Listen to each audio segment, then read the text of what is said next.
Good evening sir. Good evening बेटा। सुबह का आईडी आजकल नहीं डाल रहा हूँ 2 दिन से, पता है क्यों?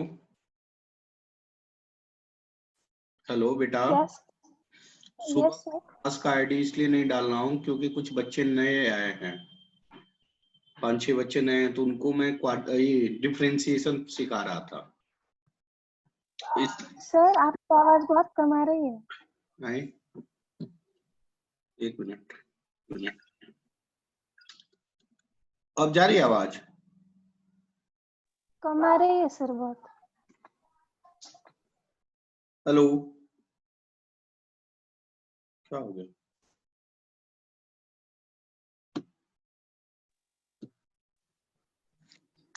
कम जा रही है आ आवाज? रही है सर। आ रही है कि नहीं?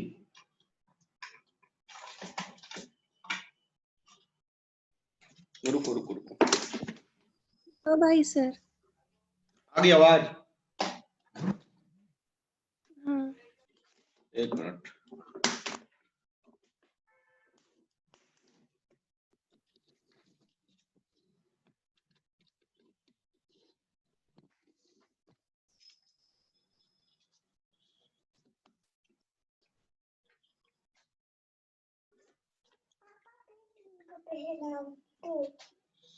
अरे मैं पहन लूंगा ना, तुम जाओ ना। हेलो, हेलो बेटा, आवाज आ रही है? कम आ रही है सर। क्या प्रॉब्लम है यार, आवाज तो मेरा पूरा है। आवाज नहीं जा रही है? नहीं अब आ रही है सर। चलो स्टार्ट करें फिर। Good evening sir. Very good evening. चलो स्टार्ट करें ना। हाँ सर। आप लोगों ने क्वेश्चन बनाया है? उस दिन बनाए ना सर। उसके बाद नहीं बनाया? बनाए कुछ सर।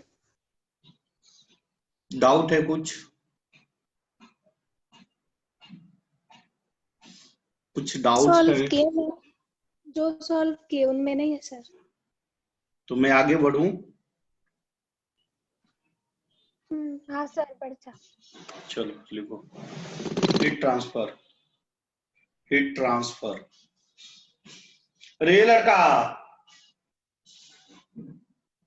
सर आपके घर में लड़के हैं, लड़का कहाँ से आया है?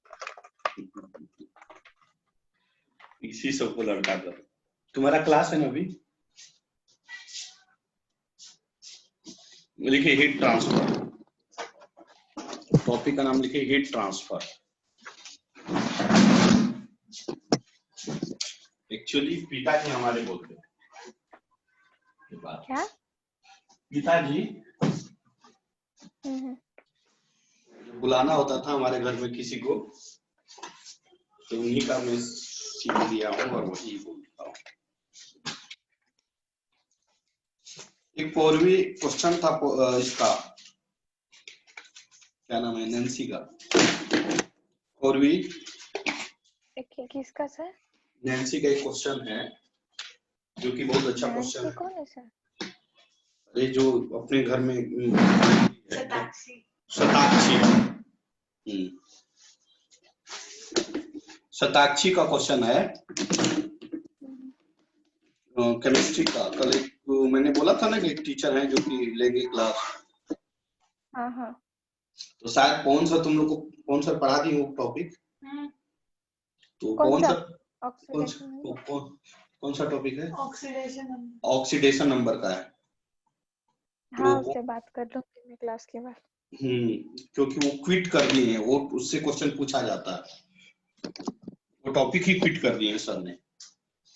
चलो कौन से सर ने? पवन सर ने। कौन सा टॉपिक क्विट कर दिया?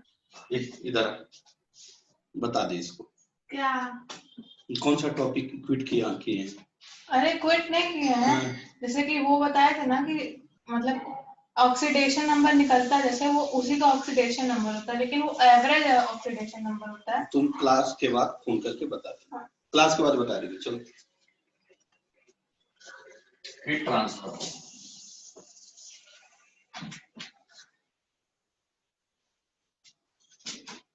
हीट वर्ड पे ध्यान देना, हीट ट्रांसफर, इससे क्वेश्चन अक्सर आता है।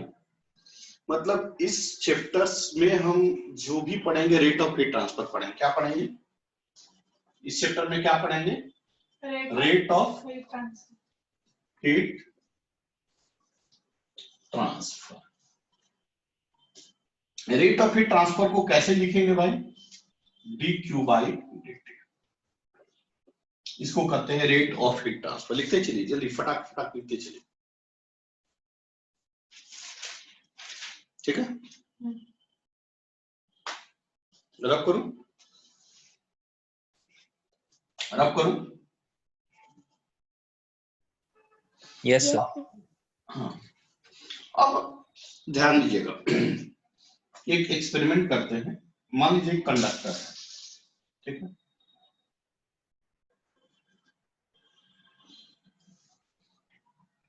यहां पे एक सोर्स है,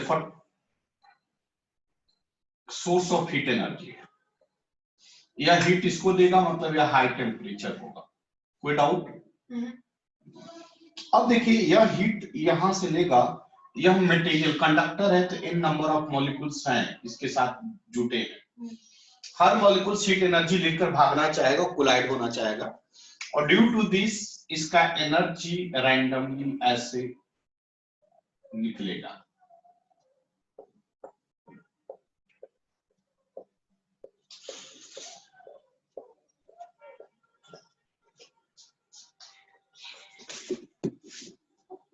बात समझ में आ रही है? ये बात समझ में आ रही है सभी को? यह क्या होगा? हीट रैंडमली, मतलब चारों तरफ से किसी भी कंडक्टर से रिलीज होगा। यह रियल लाइफ में ऐसा होता है, जितना हीट लेगा टोटल हीट रिलीज होगा बाय द ऑल सरफेसेस। इसको कहते हैं rate of heat transfer. But एक साइंटिस्ट थे जिनका नाम है फूरियर।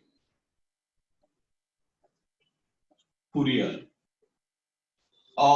साहब ने बोला कि इसको कहते हैं Fourier's law of heat transfer.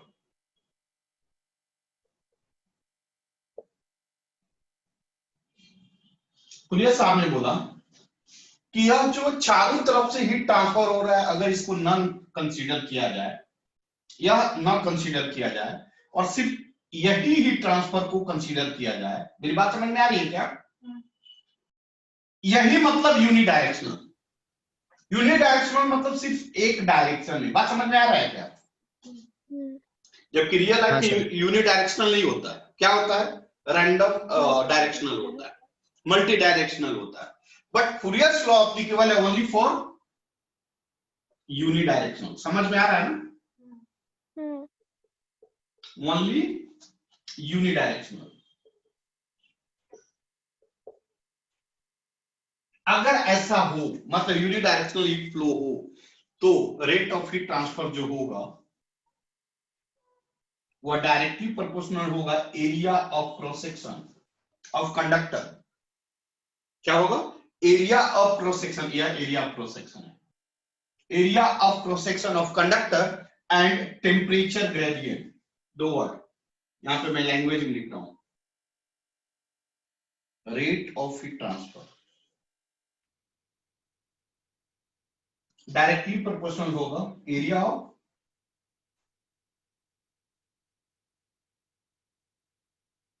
Cross section, area of cross section of conductor and temperature gradient.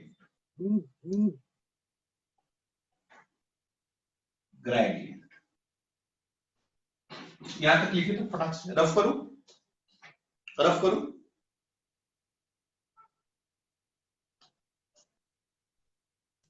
नहीं सर, 1 मिनट थोड़ा नीचे सर कीजिए ना नीचे कैमरा। करो ना।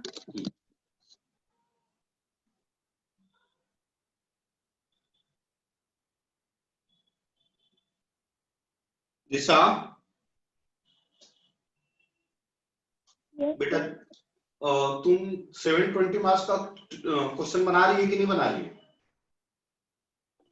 नहीं सर, अभी तो सिलेबस कितना बाकी है? अरे यार तुम लोग सिलेबस के चक्कर में सब बर्बाद करके रख दोगी। नहीं ना सर, थोड़ा सा बाकी है ना, वो कंप्लीट करते से करने वाली हूँ। अरे वैसे में कभी कंप्लीट नहीं होता है सिलेबस। कोई 100% सिलेबस नहीं कंप्लीट करके सर, होता है सर, ऐसा नहीं है। नहीं सर, पर एक बार तो पढ़ना पड़ेगा ना मुझे। तुम लोग टीचर हो या तो मैं फर्स्ट टाइम टीचर हूँ? अरे एक बात बताओ, टीचर तुम लोग हो या मैं हूँ? टीचर तुम लोग हो या मैं हूँ, ये बताओ। नहीं बोल रही है। टीचर तुम लोग हो या मैं हूँ? आप पक्का? एक्सपीरियंस तुम लोग से ज्यादा है या तुम लोग को ज्यादा है या मेरे को? आपको। तो मैं क्या झूठ बोल रहा हूँ? सर वो जो बच्चे होंगे ना आपके पास, उन्होंने पहले ही कर लिया होगा सिलेबस।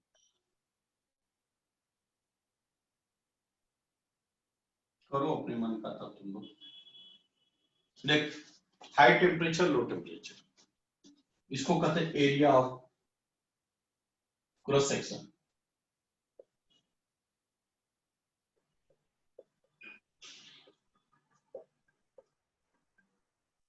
और इसको कहते हैं लेंथ ऑफ कंडक्टर। यहां पे हमने दो वर्ड बोला। पहला वर्ड बोला क्या? रेट ऑफ हीट ट्रांसफर जो होगा, बट कब यूनिडायरेक्शनल होगा तब। Area of cross section and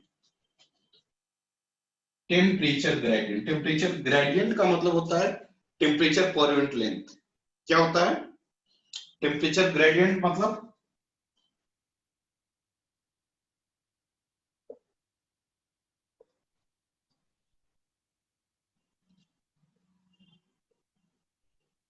per unit length. चलो हट, बढ़े आगे। एक मिनट सर। अगर दोनों को कंबाइन करें तो क्या आ जाएगा? dq by dt a dt by dl। dt by dl। इसको हटाएंगे तो क्या आएगा? कांस्टेंट टर्म के dq by dt k a dt by dl। Thermal को यहाँ पे k को क्या कहते हैं? Thermal constant of thermal expansion. Sorry. k को कांस्टेंट कहते हैं, थर्मल कंडक्टिविटी कहते हैं। बढ़े आगे।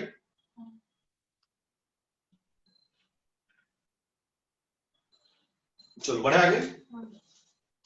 Where k is called proportionality constant. Where k is called proportionality constant. Means formula क्या आ गया? dq by dt equal to ka dt by dl।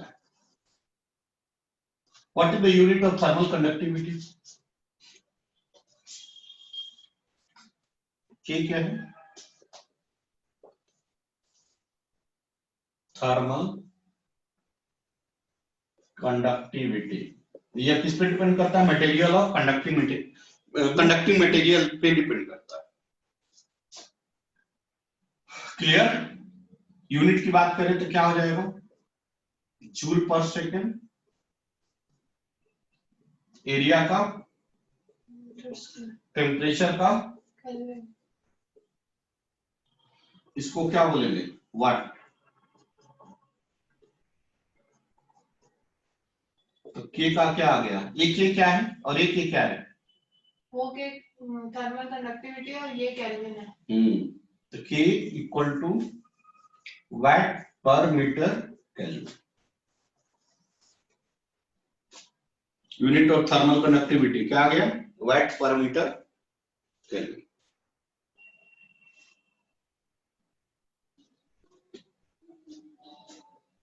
बढ़ो आगे।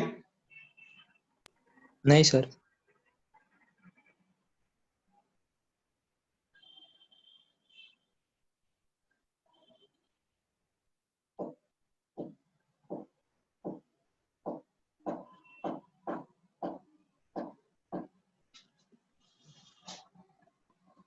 चल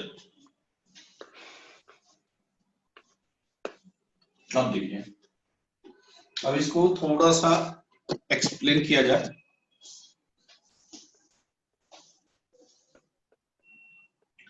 आपने बोला dq by dt equal to K A dt by D. इसको अगर आप लिखो तो ऐसे भी लिख सकते हो के ए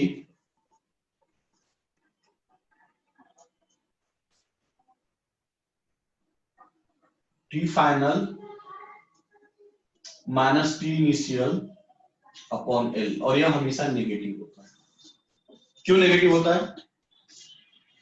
क्योंकि फाइनल टेम्परेचर हमेशा लो होगा as compared to initial. Heat will flow from high to low. यहां पे माइनस आता है, minus dq by dt। Negative sign क्या शो करता है? Heat will flow from high to low. लो।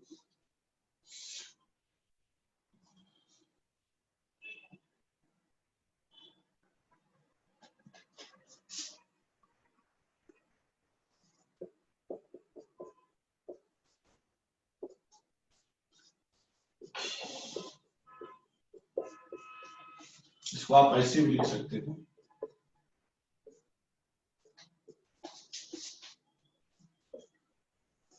लिख सकते हो।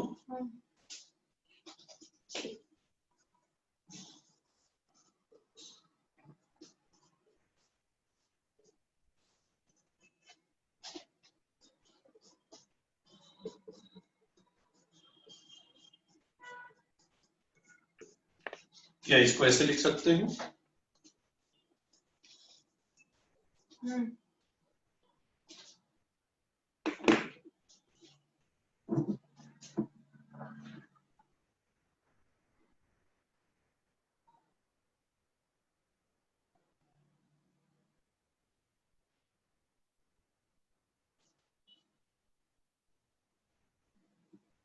बढ़ो आगे। थोड़ा सा आते हैं करंट में, 2 मिनट एक बात करते हैं, उसके बाद इस टॉपिक पे आते हैं। ओम्स लॉ थोड़ा बहुत पढ़े होंगे आप लोग, तो देखिए तो क्या आप जानते हैं? यह पोटेंशियल हाई होता है, लो होता है,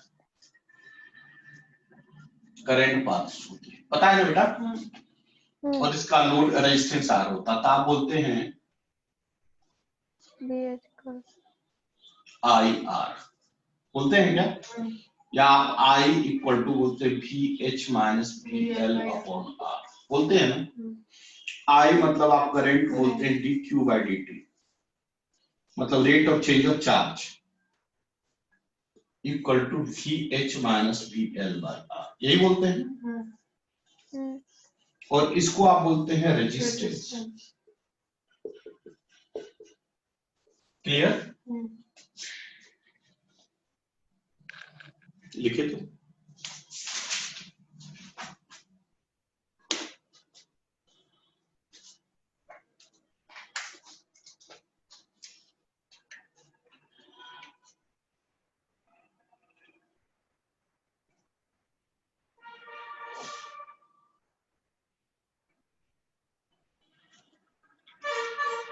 बढ़े आगे।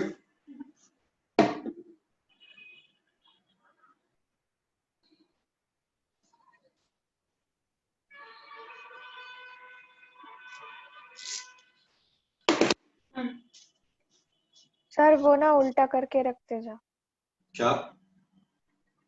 मार्कर को पेन भरने के बाद। चलो हो गया बेटा। अगर हम कंडक्टर की बात करें, ध्यान देना,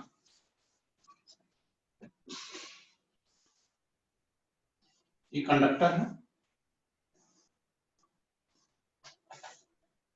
यह टी एच टी एल, ठीक है? यहां से क्या जाता है?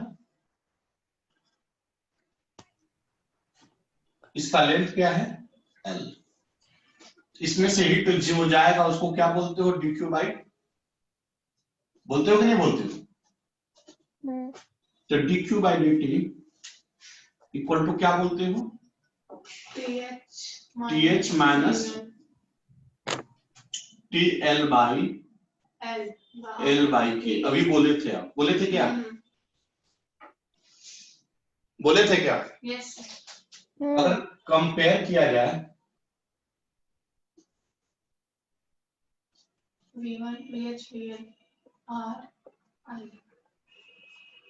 आप यही बोले थे बेटा?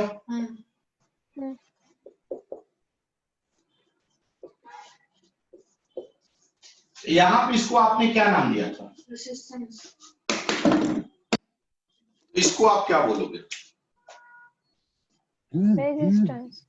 Thermal resistance. थर्मल कुछ नहीं दिख रहा। कोई बात नहीं, चश्मा पहन लो। थर्मल रेजिस्टेंस, इसको कहेंगे थर्मल रेजिस्टेंस। मतलब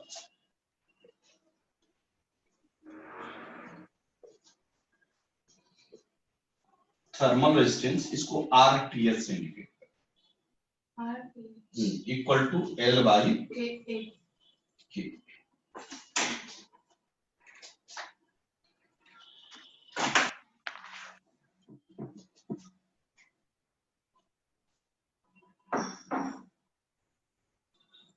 लिख लिए?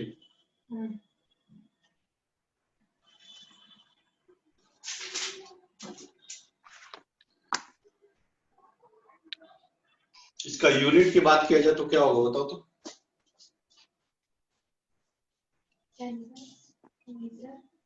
किसका यूनिट? थर्मल रेजिस्टेंस का केल्विन पर वाट।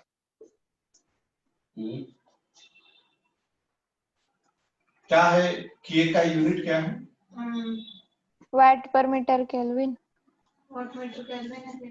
वाट मीटर केल्विन या वाट पर मीटर केल्विन? वाट पर मीटर केल्विन। ऐसे है क्या? तो इसका हो जाएगा m पूरा कैंसिल हो जाएगा k केल्विन अपॉन वाट ना।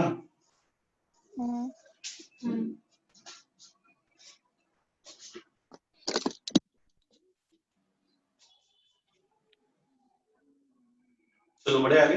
यस।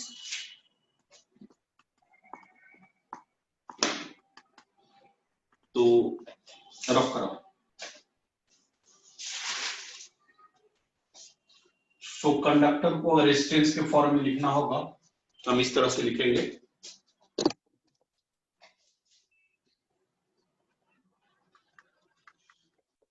यह होगा TH, यह होगा TL और यह होगा thermal resistance L by Ka।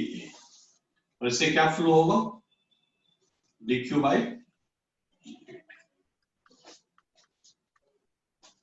लिख लो।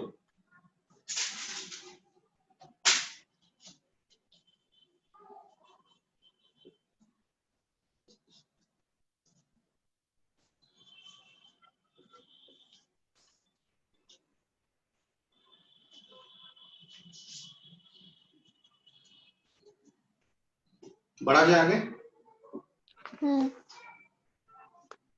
यहां तक बेसिक कंसेप्ट क्लियर हुआ? हाँ सर। चलो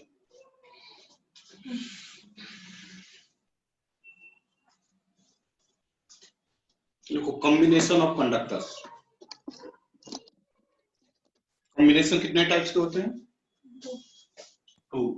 दो series parallel and series. First series ले लेते हैं और सेकंड पैरेलल। अब ध्यान देना, सीरीज का कंडीशन क्या होगा। देखो मान लो कि एक सीट है। अच्छा एक बात और पूछूं, इससे पहले एक बात और कंसेप्ट पूछ लेता हूं। सपोज एक कंडक्टर है, ठीक है, इसका टेम्परेचर दिया हुआ है TH TL, इसका लेंथ दिया हुआ L, ठीक है। सो मान लो कि यह यहां से x डिस्टेंस है यहाँ पे टेम्परेचर निकालना है Tx, how we will find, बता सकते हैं? रॉड के मेथड से। कौन से रॉड के मेथड से? कौन से मेरे को पता है।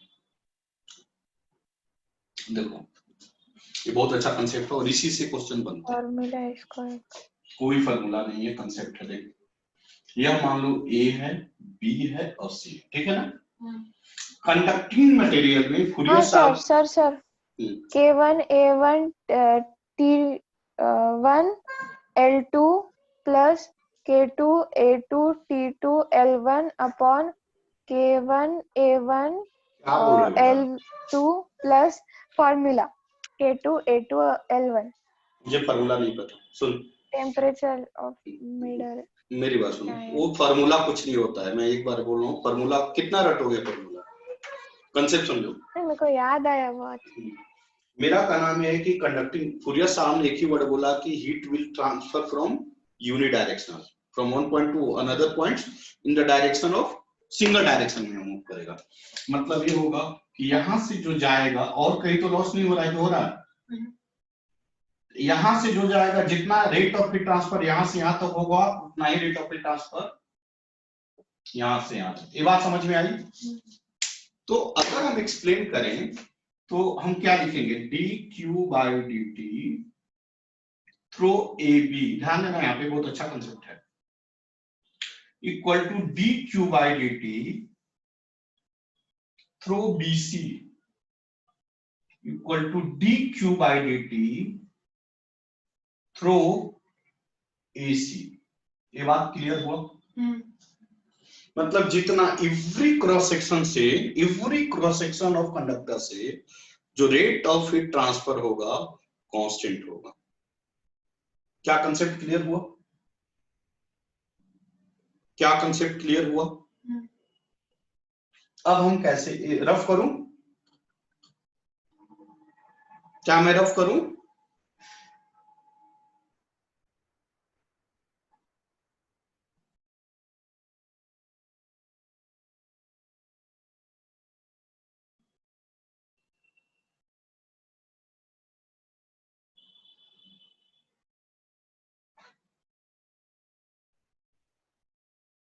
क्या मैं रफ करूं?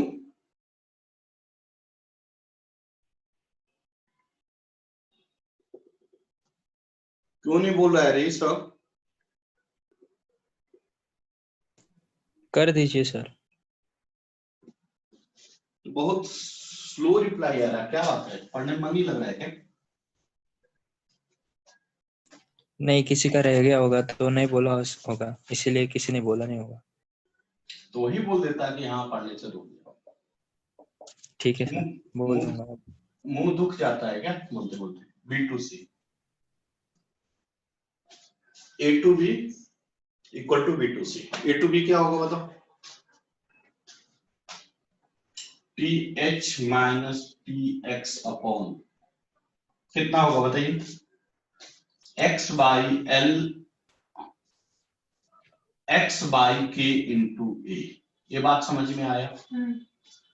X मतलब लेंथ, L बाई K। हाँ बोलिए ना। सर के ऊपर ही लिख दीजिए ना, मतलब ज्यादा इजी जाएगा। वो के ऊपर ही लिख दीजिए।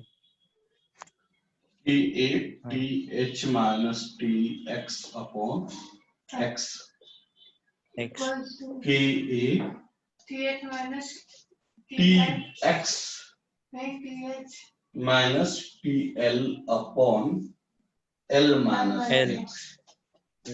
L minus. क्लियर? KA से KA cancel.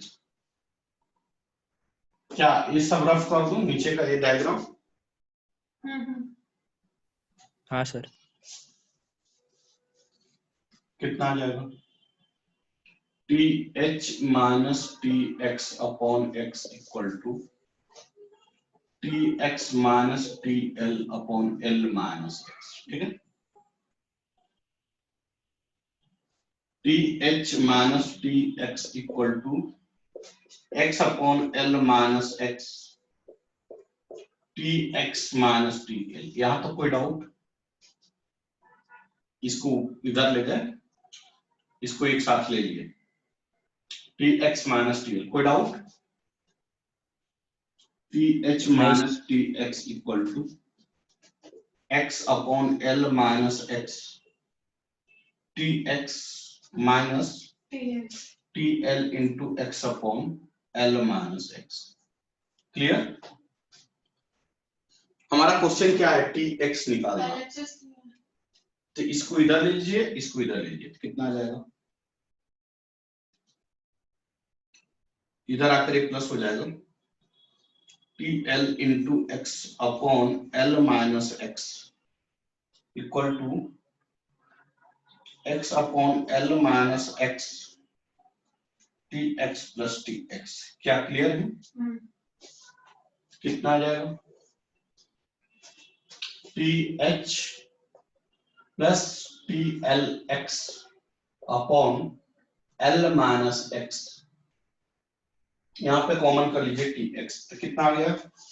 X upon L minus X minus one into plus one into T x.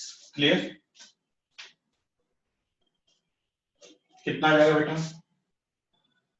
T H plus T L into X upon L minus X, X plus L minus X upon L minus X into T X. कितना आ जाएगा? T H plus T L into X upon L minus X, क्या बच गया? L Y L minus X into T x. So T X equal to L minus X upon L, कितना आ जाएगा? T H plus T L into X upon L minus X, ये हो गया आपका टी एक्स।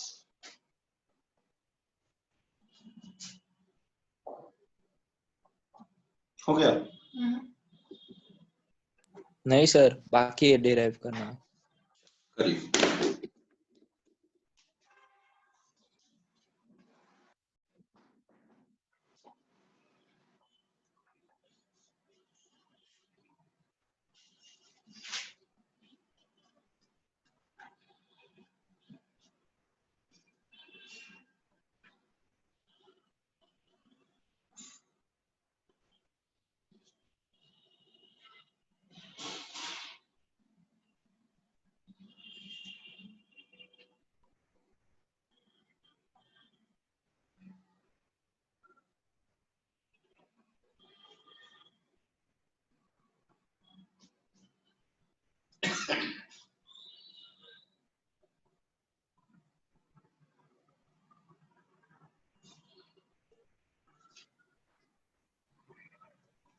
बेटा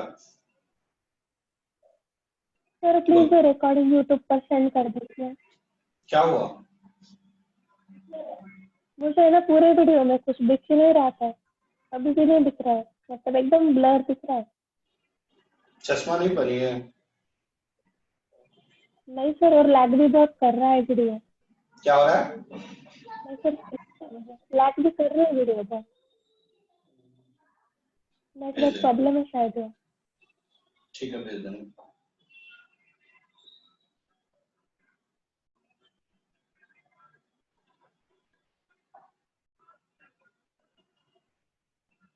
हो गया? नहीं सर, एक मिनट।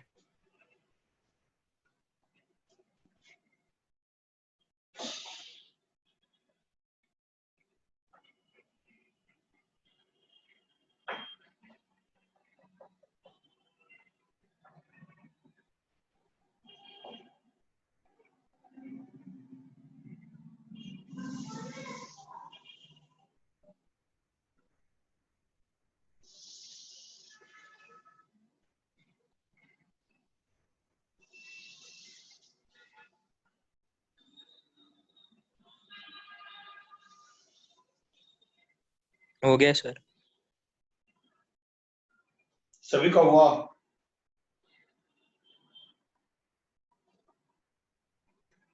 और भी चली गई है क्या?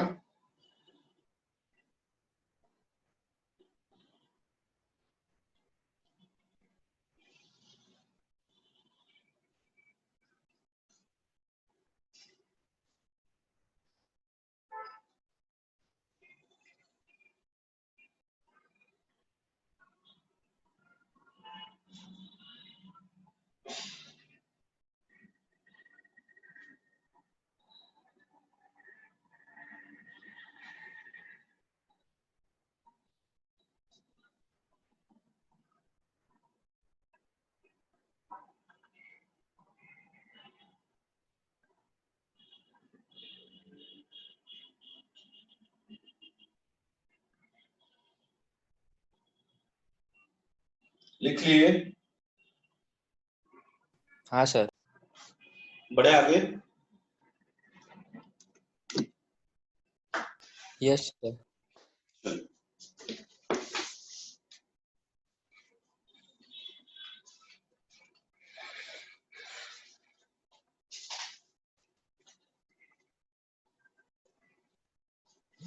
भाई सीरीज कॉम्बिनेशन,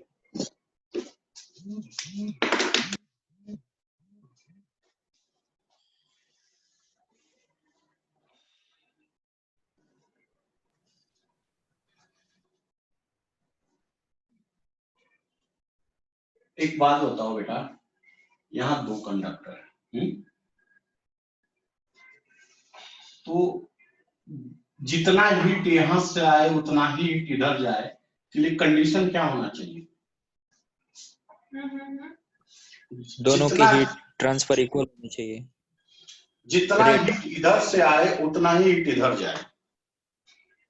ये कंडक्टर दो तरह के हो सकते हैं, एक ऐसा कंडक्टर और एक ऐसे कनेक्ट, ऐसा भी तो हो सकता है कनेक्ट। ये बात समझ में आ रही है?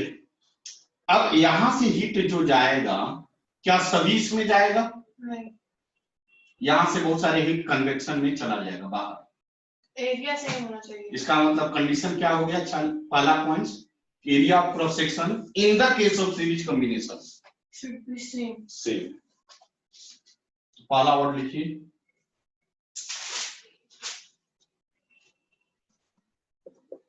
Area of cross section of every conductor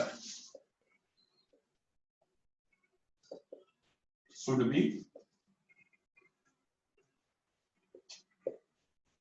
same। ये बात ध्यान में रखना। अब यहां पे देखिए, यह ए हो गया, यह बी हो गया और यह सी। इसका लेंथ L1 और इसका लेंथ L2। इसका मटेरियल प्रॉपर्टी K1, इसका मटेरियल प्रॉपर्टी K2। इसका रेजिस्टेंस बनाएंगे तो कैसे बनेगा? कुछ ऐसे ही बनेगा, A B C dq by dt dq by dt, A to B B to C। यहां पर रेजिस्टेंस क्या होगा? R1 equal to L1 by K1A, R2 equal to L2 by K2A। K2। हो गया?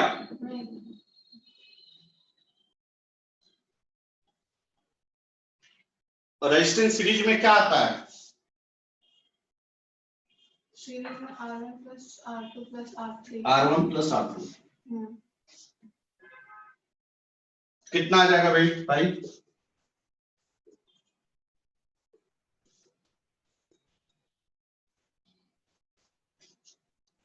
K2A plus K1 K2 में यहां तक लिखे जल्दी, टाइम कम बचा है, 1 मिनट बच गया। A1 AL2 by K2 K1 K2। बोलो।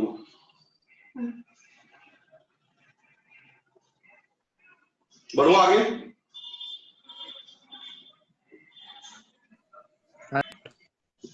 अब क्या करेंगे, दोनों को हटाकर एक इक्विवेलेंट कंडक्टर लगाएंगे। क्या करेंगे? टाइम खत्म।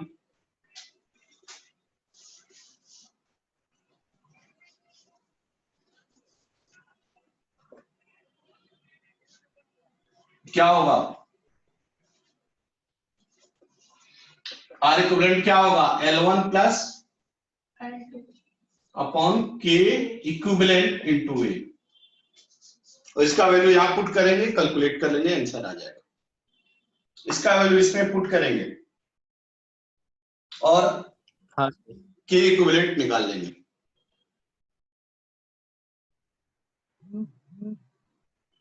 चलो विशेष कल